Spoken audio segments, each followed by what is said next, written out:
Angola, Adalberto Costa Junior, a été réélu comme président de l'Union nationale pour l'indépendance totale de l'Angola, UNITA, principal parti d'opposition du pays. Ceci à l'issue d'un congrès de 3 jours à Luanda, la capitale angolaise, à quelques mois des élections générales prévues en août prochain dans le pays. Étant le seul candidat, il a obtenu 1121 voix favorables, ce qui représente 96% des suffrages exprimés. Adalberto Costa Junior se positionne ainsi comme le principal adversaire du président angolais, João Lourenço, qui devrait briguer un second mandat en août 2022.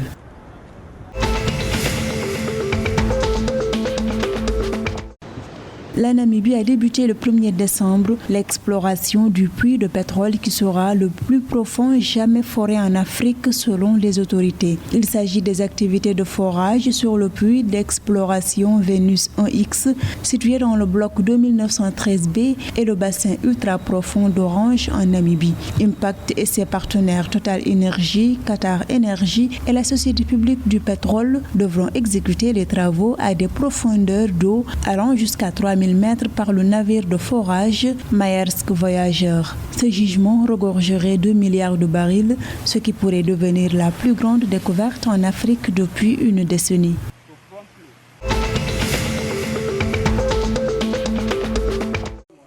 La Zambie a bénéficié d'un montant d'1,4 milliard de dollars auprès du Fonds monétaire international. Il s'agit d'un programme d'aide s'étendant sur 3 ans. Cette enveloppe est destinée à aider le gouvernement à relancer l'économie nationale impactée par la pandémie de Covid-19, informent les autorités zambiennes. À noter que le gouvernement a initié un programme économique autour de la réforme, de la création d'emplois, du développement social, de la durabilité environnementale et de la bonne gouvernance.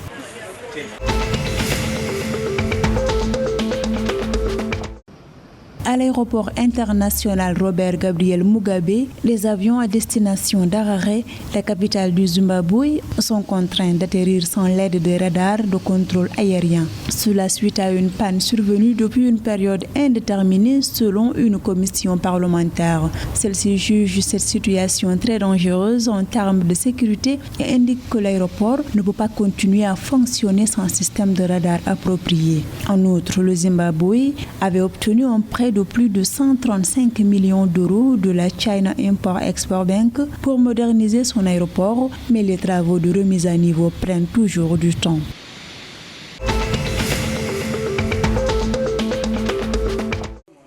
Un prêt de 5 millions de dollars permettra à la société énergétique australienne Tulu Energy de développer le champ gazier de Lesedi au Botswana. Ces fonds devront permettre la réalisation de la ligne de transmission destinée à relier le projet Lesedi au réseau électrique de la Botswana Power Corporation. Également, ils vont financer les installations des équipements de production ainsi que les annexes visant à faciliter la production et la vente d'électricité. Le champ gazier de Lesedi vise à produire de l'électricité à partir de méthane de houille. Il produira 10 MW dans sa première phase.